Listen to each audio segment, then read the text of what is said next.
se ha generado una especie de libertinaje y flexibilidad en las mociones de censura y de vacancia, que creo que valdría la pena revisar.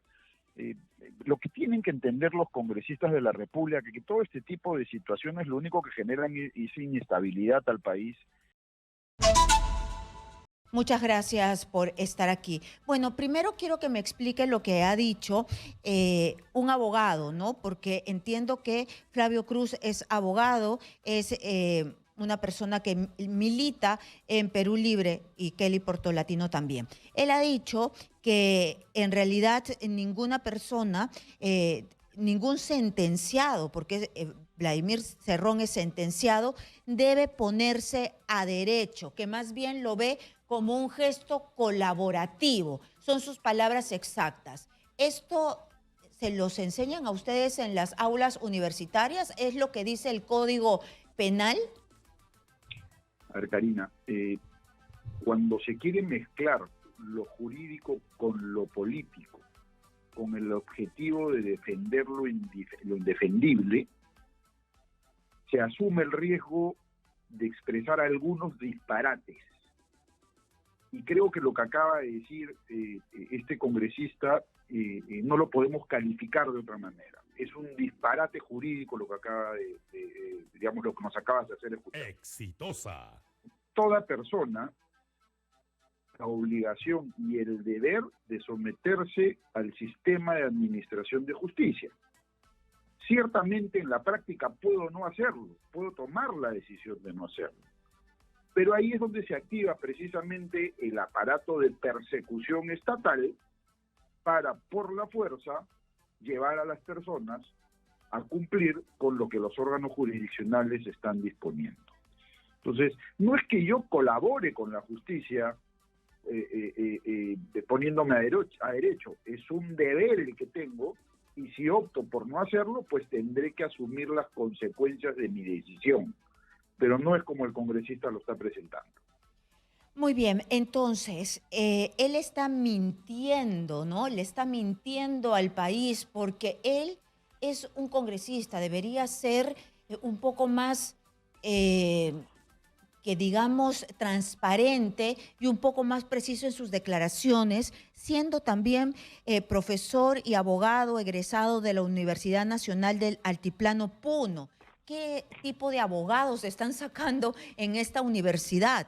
Pero primero usted me dice que no es un hecho colaborativo, una sentencia se debe cumplir, ¿o no? A ver, en principio las sentencias son obligatorias allí donde cualquier recurso impugnatorio no suspenda su efectividad. Yo no me atrevería a decirlo, en todo caso no me consta que el señor esté mintiendo, no sé si el problema en todo caso sea formativo o deformativo y realmente piense lo que ha dicho, en cuyo caso sí suscribo la preocupación que nos transmite Karina de qué tipo de abogados están saliendo de nuestras aulas universitarias, ¿no? Si realmente pensara lo que ha dicho, tendríamos que preocuparnos. Y bueno, y si está mintiendo, pues tendrá que asumir las consecuencias de esa conducta. Ahí hay un tema muy importante, Karina, que hay que Pero tener en antes cuenta. que pase, doctor Cajina, Sí. pero es mentira que ¿quién dice que el sentenciado debe ponerse a derecho? Esa premisa está en algún lado. ¿Quién dice que el sentenciado debe ponerse a derecho? Eso lo dice pues la sentencia. Sí, no, pero uno debe someterse al proceso judicial y a los actos de investigación o las investigaciones del Ministerio Público desde el inicio y durante la tramitación y hasta la conclusión del proceso. No es que recién tenga la obligación o el deber cívico, vamos a decir, de someterme a la administración de justicia en el momento de la sentencia.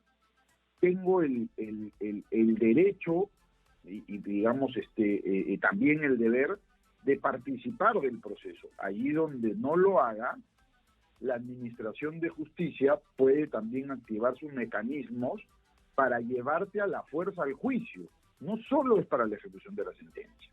Entonces, ya venimos advirtiendo, no solo en el caso del señor Cerrón, sino en muchos otros casos, situaciones en donde políticos y personas se sustraen de la administración de la justicia desde las etapas iniciales de los procesos. Caso Silva, por ejemplo, ¿no?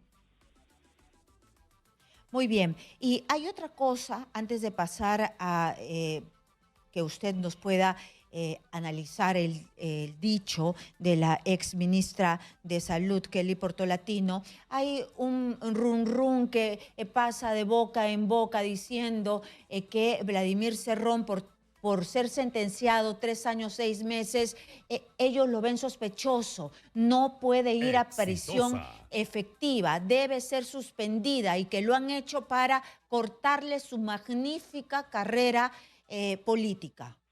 ¿Es verdad? A ver, no sería y no es de hecho el primer caso donde una sentencia de carácter penal en la que la condena es menor a los 4 años resulta ser efectiva.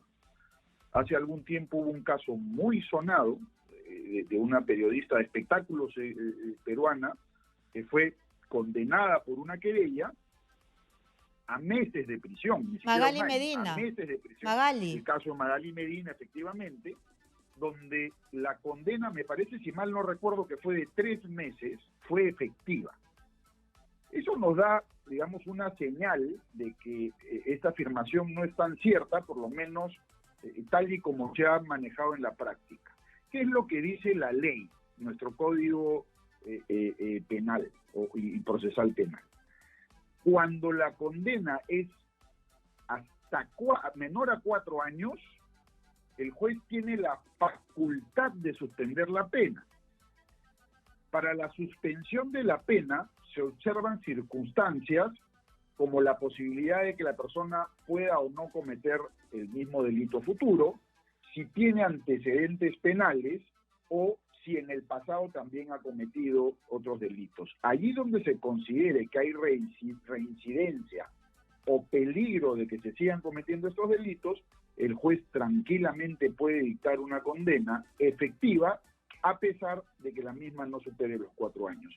Entiendo que eso es lo que se ha considerado en este caso y la disposición de que la pena sea efectiva es perfectamente legal. Puede no gustar, pero es perfectamente legal. Claro, y ahí está la comparación, el caso de Magali Medina. Además, que si nos retrotraemos a otros casos, él tiene una bancada, ¿no?, que puede influenciar, y así ingresaron a la cárcel a Keiko Fujimori, que fue 2 veces a la cárcel también. Además que él tiene el peligro de fuga, porque ya se había fugado antes y ahora también se ha fugado. Pasemos entonces, doctor, al tema de Kelly Portolatino. Kelly Portolatino ha dicho de que no hay una sentencia firme. Una persona, en este caso, sigue siendo inocente. Entonces, ella considera que Cerrón es inocente, a pesar que en segunda instancia y en apelación la sentencia dice que él es corrupto por colusión por esta aeródromo Huanca. ¿Qué quiere decir? Ella dice que porque la Corte Suprema este caso no ha llegado a la Corte Suprema, ella interpreta que Cerrón es inocente. El recurso de casación es un recurso extraordinario. No es una instancia más de los procesos judiciales. La garantía constitucional, recogida ciertamente en nuestra Constitución, es que todos tenemos derecho a una segunda instancia. Y esa segunda instancia se ha cumplido con el último pronunciamiento de la sala que ha dictado la sentencia que estamos comentando. Este carácter extraordinario del recurso de casación hace que no cualquiera pueda recurrir a la Corte Suprema. De hecho, si revisamos los requisitos de pena, de tipo de procedimiento y sobre, digamos, es difícil advertir que en este proceso no procede el recurso de casación. Exitosa. Ciertamente la defensa del señor Cerrón va a plantearlo, pero lo más probable es que se rechace. Entonces, hoy por hoy tenemos una sentencia firme y habrá que ver si esa vía extraordinaria se habilita. Mi pronóstico es que no se va a habilitar. Tanto no se va a habilitar que han planteado un habeas corpus hoy día, se ha informado el día de hoy, Eso en justamente algún le iba a decir, si juzgado casación y habeas de juicio. corpus es lo mismo, y ya entiendo que no. Casación es una cosa y habeas corpus es otra. Habeas Tanto, corpus es ajá, un proceso nuevo, es un ya. proceso distinto donde se cuestiona desde una óptica constitucional lo que ha resuelto esta sala.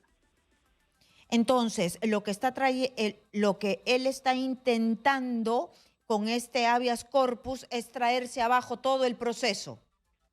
O la sentencia o el juicio, digamos, retrotraer las cosas a un estado anterior a esta sentencia que se ha dictado.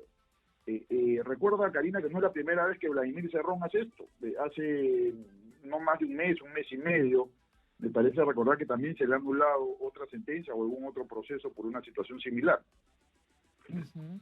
Muy bien, entonces, la casación parece que no es el camino porque ya ha presentado un habeas corpus. ¿Y de qué depende que se anule esta sentencia? ¿Qué vicio ha tenido que tener para que se le anule la sentencia? Pero no me alcanza el tiempo, vamos a ir a una pausa comercial, por favor. Doctor Cajina, espéreme un momentito para que me pueda responder. Regresamos con la respuesta. De continuar, último minuto, la Fiscalía Anticorrupción presenta acusación y pide 10 años de prisión contra el expresidente Ollanta Humala. De acuerdo a la investigación fiscal, el exmandatario había intercedido en la compra de un equipo de interceptación telefónica para un proyecto de la DINI que nunca entró en funcionamiento. Entonces se le abre otro flanco a Ollanta Humala. Piden 10 años de prisión contra el expresidente Ollanta Humala. Muy bien, vamos a seguir con esto mientras yo abro la nota de prensa para después preguntarle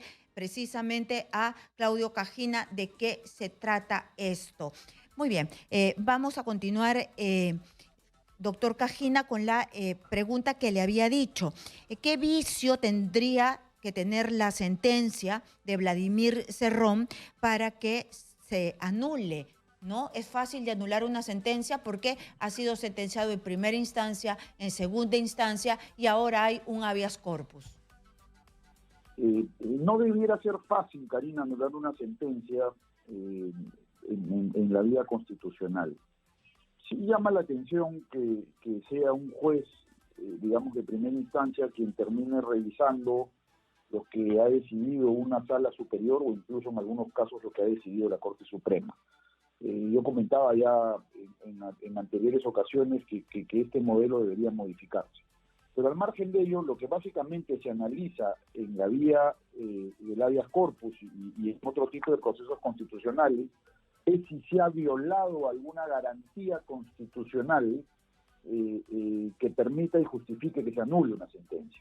Básicamente estamos hablando de defectos vinculados al ejercicio del derecho de defensa, a la tramitación del proceso y a problemas de motivación de las sentencias. Todo esto se reúne bajo una garantía que se llama de acceso a la jurisdicción o básicamente derecho de defensa, ¿no?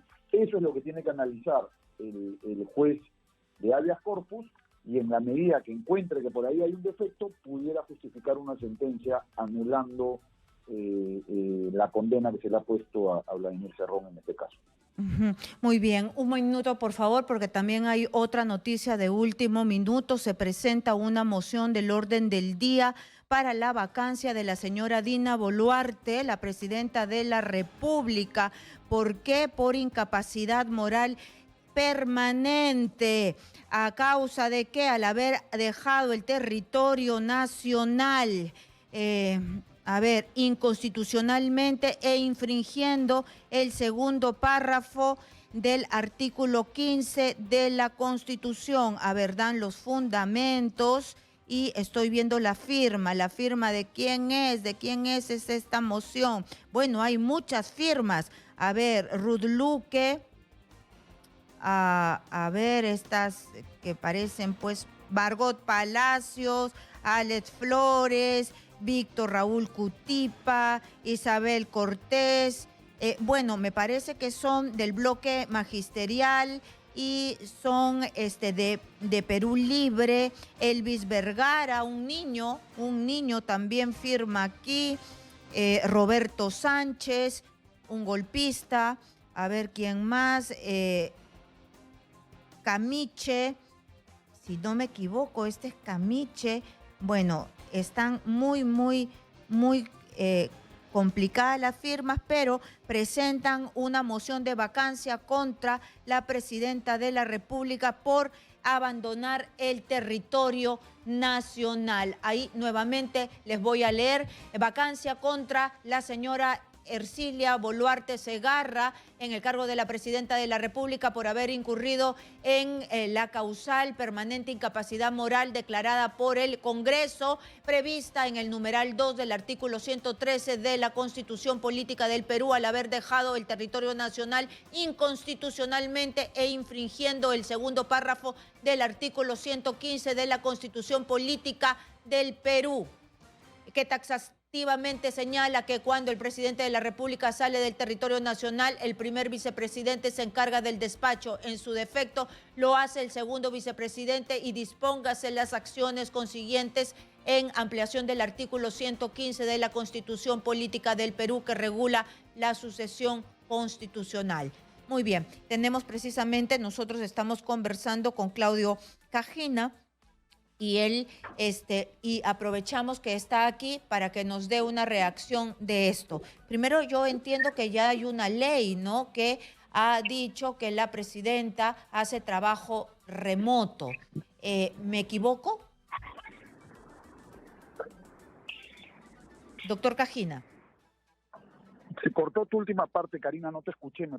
Hablabas de la ley que permitía a la presidenta despachar a distancia. Claro, hay trabajo remoto y aquí se pretende o se ha presentado una moción de vacancia diciendo lo siguiente: cuando el presidente de la República sale del territorio nacional, el primer vicepresidente se encarga del despacho. En su defecto, lo hace el segundo vicepresidente, pero no hay, pues, y por eso que se implementó esta ley, que a muchos no les gustó, pero el Congreso de la República la aprobó para que haga el trabajo remoto. ¿Ya existe o no? Sí, se ha generado una especie de libertinaje y flexibilidad en las mociones de censura y de vacancia, que creo que valdría la pena revisar. Lo que tienen que entender los congresistas de la República, que todo este tipo de situaciones lo único que generan es inestabilidad al país, y que eso en realidad se traduce en un daño en la economía, en todo el sector económico, que de hecho ya viene afligido y que poco favor le están haciendo a la ciudadanía con este tipo de actuaciones. Es lamentable que vivamos constantemente en la incertidumbre de si tenemos que ir a elecciones de nuevo, si van a vacar al presidente, censurar a todo lo cual ministro. Es muy complicada la situación y el Congreso no colabora en nada, lamentablemente, con este tipo de mociones. Habrá que ver qué sucede. No debería prosperar, pero reitero, generan una muy mala imagen hacia afuera y sobre todo inestabilidad para el país. ¿Cuál es su percepción ahora con esta otra noticia de último minuto? Fiscalía Anticorrupción presenta acusación y pide 10 años de prisión contra el expresidente de la República. Esto nada tiene que ver con lavajato. De acuerdo a la investigación fiscal, el exmandatario habría intercedido en la compra de un equipo de interceptación telefónica para un proyecto de la DINI que nunca entró en funcionamiento. El primer despacho de la Fiscalía Provincial Corporativa especializada en delitos de corrupción de funcionarios presentó acusación fiscal y solicitó 10 años y 4 meses de prisión contra el expresidente Humala y el director ejecutivo de la Dirección Nacional de Inteligencia DINI, Manuel Gómez Rodríguez, por la comisión del delito de colusión agravada en perjuicio del Estado. De acuerdo al requerimiento fiscal, Humala Tasso intercedió para que Gómez Rodríguez concerte con el representante de la empresa israelí Berint Systems, Sarif Paz, a fin de adquirir un equipo de interceptación telefónica legal valorizado en $21.600 como parte del proyecto Pisco. Sin embargo, una vez efectuada la compra, el equipo fue donado al Ministerio del Interior para uso de la Dirección de Inteligencia de la Policía Nacional. Asimismo, el proyecto Pisco nunca entró en funcionamiento. Cabe destacar que los hechos ocurrieron en el 2012, año en que dicha institución contaba con 20.000 soles de presupuesto por recursos especiales. Bueno, entonces parece que se desviaron fondos. ¿Qué reacción tiene usted ante esto para ponernos un poco en contexto y explicarnos? Este es un caso que ha tenido muy poca cobertura. De hecho, quizás todo lo de la Bajato y demás pues ha ensombrecido otras investigaciones que puedan haber existido. De lo que acabas de describir, Karina, lo que en buena cuenta sería la tesis de la Fiscalía, es que ha habido alguna especie de contubernio entre el presidente Humala y quienes han estado involucrados en la compra de este equipo y la empresa que finalmente lo vendió. No es una acusación por malversación, o sea, parecería que no va por el lado del desvío de fondos, sino de un contubernio o acuerdo bajo la mesa que no necesariamente se traduce en corrupción en términos de haber recibido alguna coima, ¿no? Pero sí en haber favorecido, digamos, a esta empresa con la compra de este equipo, en perjuicio ciertamente del Estado y de otros terceros que eventualmente también pueden haber ofrecido equipos similares. Lo único que podría decir en este punto es que tratándose de un caso del 2012 y estando a 2023, y aparentemente no siendo un caso tan complejo, llama la atención pues que se haya demorado tanto para llegar a este punto, y esperemos que estando ya con una acusación no volvamos a ver este tipo de casos en donde los jueces terminan devolviendo las acusaciones por cuestiones formales. Si ha tomado este tiempo, esperemos que la acusación esté bien sustentada y fundamentada y se pueda pasar en corto plazo a la etapa del juicio oral para finalmente determinar si corresponde o no dictar una sentencia condenatoria. No entiendo muy bien esto que dice la nota de prensa, que el contubernio fue entre Ollanta Humala Tasso y el exdirector de la DINI, ¿no? Entonces, fue con una empresa israelí y que fue para un proyecto denominado Pisco que nunca entró en funcionamiento. Entonces, dice también, cabe destacar que los hechos ocurrieron en el 2012, año en que dicha institución contaba con 20.000 soles de presupuesto por recursos especiales. ¿Por qué? Porque este aparato fue donado a la Policía Nacional. Entonces, se supone que se compró para la DINI, para un proyecto Pisco, y después fue donado a la Policía Nacional. Entiendo de que se compró para una institución que no lo necesitaba. Se compró innecesariamente. Sí, pero a ver, el traslado de recursos de una institución a otra es factible, ciertamente observando y respetando los procedimientos administrativos, pero la colusión es un delito que de alguna manera exige el favorecimiento de una entidad del Estado hacia un privado. Entonces, es muy probable que lo que estén observando es el favorecimiento o los favores, vamos a decir, que se puedan haber ejercido en beneficio de esta empresa que termina vendiendo el equipo al Estado peruano, ¿no? Desconocemos, por lo mismo que este caso no ha tenido mucha cobertura, si es que los procedimientos administrativos que facilitaron que el equipo pase de una entidad a otra se cumplieron o no, pero habrá que ver pues qué es lo que ocurre en esta etapa intermedia, en donde entendemos que pueden plantearse cuestiones contra la acusación, y ahí veremos qué es lo que decide el juez, es decir, si se pasa al juicio oral o si, por el contrario, la acusación es devuelta a Fiscalía para que se corrija cualquier situación formal que se pueda advertir. Muy bien, muchas gracias. Hemos estado nosotros conectados con Claudio Cajín, abogado procesalista, que nos ha ayudado a entender el tema